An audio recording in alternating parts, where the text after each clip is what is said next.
आगे बढ़ते हैं। ऑफिशियल सीक्रेट एक्ट तरमीमी बिल 2023 सेनेट में पेश। ऑफिशियल सीक्रेट एक्ट बिल पर अपोजिशन का शोर शराबा, हुकूमत की जानिब से बिल पेश करने की कोशिश, अपोजिशन का एहतजाज।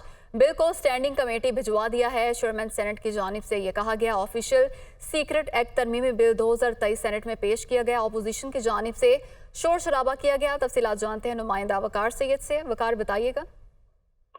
जी बिल्कुल, जो ऑफिशियल सीक्रेट एक्ट जो तरमीमी बिल है 2023 वो जब सेनेट में पेश किया गया तो उसके बाद जो हुकूमत और उसकी अपोजिशन के अलावा जो हुकूमती इत्तेहादी थे वो भी इन पर जो है वो मुनकसिम नजर आए। उनकी जानिब से जो peoples party, JUIF, Jamaat Islami, MCM और जो लीगी सेनेटर अफनानुल्लाह थे उन्होंने भी इस बिल की मुखालफत की, जिसके बाद ये बिल तो ऐवान में पेश कर दिया गया। ताहम जो चेयरमैन सेनेट सादिक सिंघानी है उन्होंने ये बिल जो है वो मुतलका कमेटी के सुपर्द कर दिया है। जबकि जब ये बिल पेश किया जा रहा था तो उस वक्त जो अराकीन थे वो अपनी नशिस्तों पर खड़े होकर जो है वो ये मुतालबा करते रहे कि इस बिल को जो है यहाँ से रिजेक्ट किया जाए, इस पर जो है वोटिंग कराई जाए ताकि ये बिल यहाँ से रिजेक्ट हो। ताहम सादिक सिंघानी ने जो है वो हाउस के सेंस लेते हुए जो है वो पहले इजाज़त दी कि इसको पेश किया जाए और उसके बाद अब ये बिल जो है वो मुतलका कमेटी के जो है वो सुपर्द कर दिया गया है और मुतलका कमेटी जो है अब इस बिल की अप्रूवल देगी, जिसके बाद बाकायदा तौर पर ये बिल दोबारा सेनेट में पेश किया जाएगा और पेशी के बाद ये मंजूर किया जाएगा।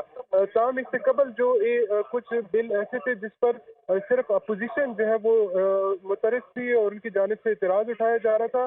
ताहम ये जो ऑफिशियल सीक्रेट एक्ट है जिसमें जो सिक्योरिटी इदारे हैं उनको जो है वो मजीद इख्तियारात दिए गए हैं, इस पर जो है वो ऐवान में जो अराकीन है उन्होंने खड़े होकर और नारेबाजी कर कर जो है वो अपना एहतजाज जो है वो रिकॉर्ड कराया, जिसके बाद चेयरमैन सेनेट को ये बिल जो है वो मुतलका कमेटी को सुपर्द करना पड़ा।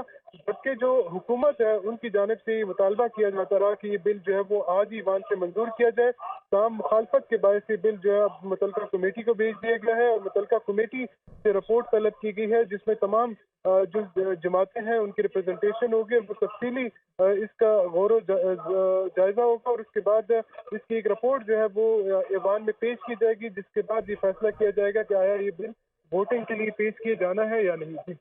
जी वकार, बहुत शुक्रिया, आपने तफसीलात से आगाह किया।